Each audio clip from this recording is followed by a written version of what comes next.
Hey, folks. Anyway, oh man, this thing's been a pain in the ass to take off the chassis. Man, oh man, oh man. Yeah, she looks like a Frankenstein machine now, eh?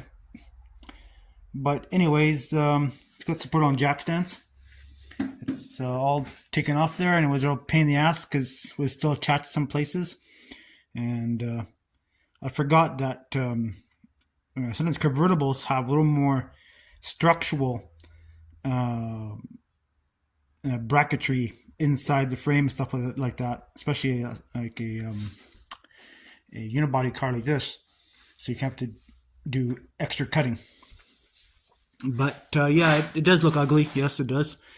And, you just have to go through it. And that's the ugly scenario about doing chassis swaps. I mean, sure, it looks ugly now, but we're going to have to do a lot of finagling to get it look perfect. And this part here is probably going to come out. See a nice hook on there, a chain. Right here, picker. It's sort of loose now. It's on the jack stands. But yeah, there's really nowhere to hook it onto. Can't lean on there too much. And the rad support's cut out. It's welded into the body. So, yeah. So, yeah, you cut and you cut and you hack and you cut and you hack and you cut. And you think you got it, and then you don't got it, and then you have to go back, cut some more. So, but this is the ugly truth about doing chassis swaps. I mean, it's the ugly part.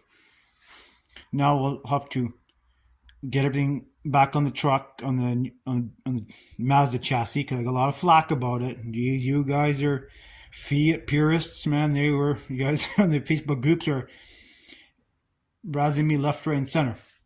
But who cares? It's just a Fiat. It's not a high-end car. These were kind of throwaway cars back in the day. Sure, they were the poor man's Ferrari, but they still were throwaway cars. But anyways, there's the floor. Cut out. The floor in this car was pretty rusty. I didn't realize how rusty it was until you start hacking at it, and next thing you know, it's out. So yeah, so I cut it along the channel there, as you can see there. That's the way I measured it. I left that piece in there because I think I'm going to have to put see where my finger is there, that whole tube in there. I could probably end up cutting that out and putting that flat down there on top of the Mazda floor. So, yeah, lots of hackery, big time.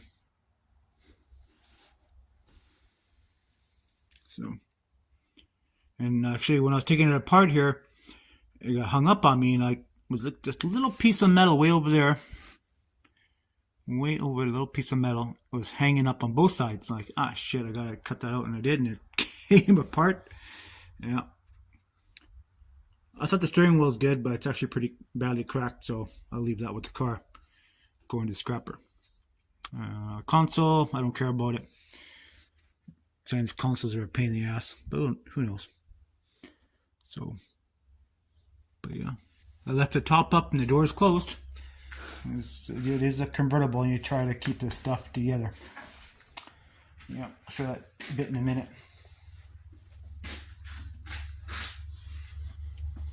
So,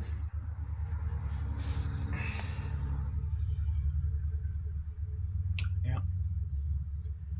And there is a frame, pretty good sized frame in that tube there.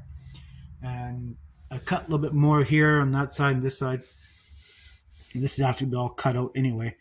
That seam line right there, that's all gonna have to be cut out anyway. There's another piece right there for doing the gas tank, but I left it on there because I might need it. I may not need it. I'm not too sure.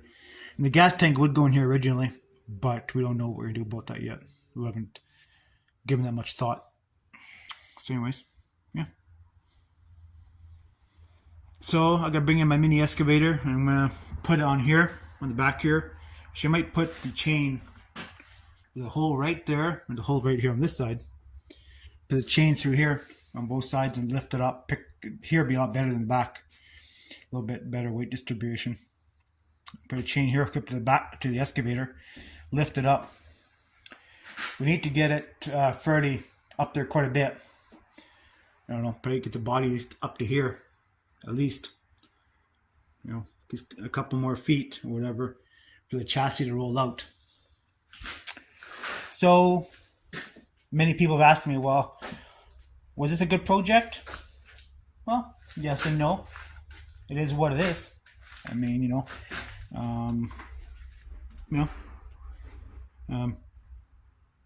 yeah, she'd be okay. I mean, I'm not. I just managed to cut the floor off this stupid thing, and now I have to figure out how to attach it to the Mazda. So, because we're going from a car was originally a unibody to a frame chassis.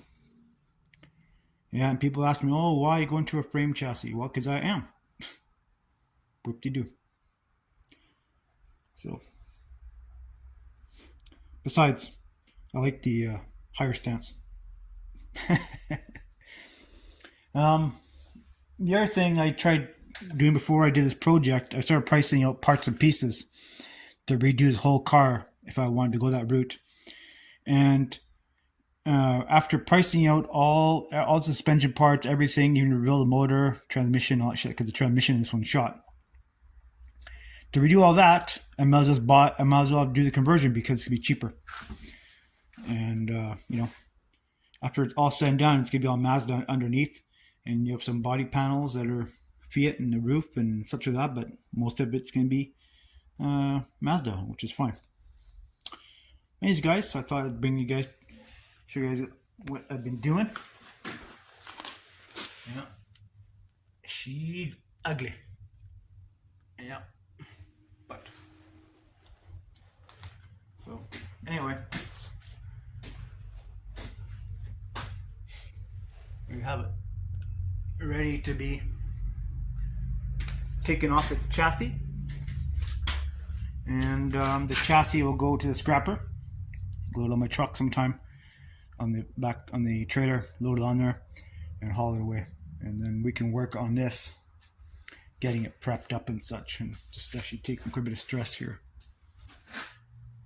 But oh well, it is what it is. So the fenders on the Mazda are probably going to be under here, under this lip here, more than likely. So I'll do some surgery on the rat support for everything to fit, but that's okay. All good, man. So yeah, gonna be a lot of hackery in here. And probably do some cutting.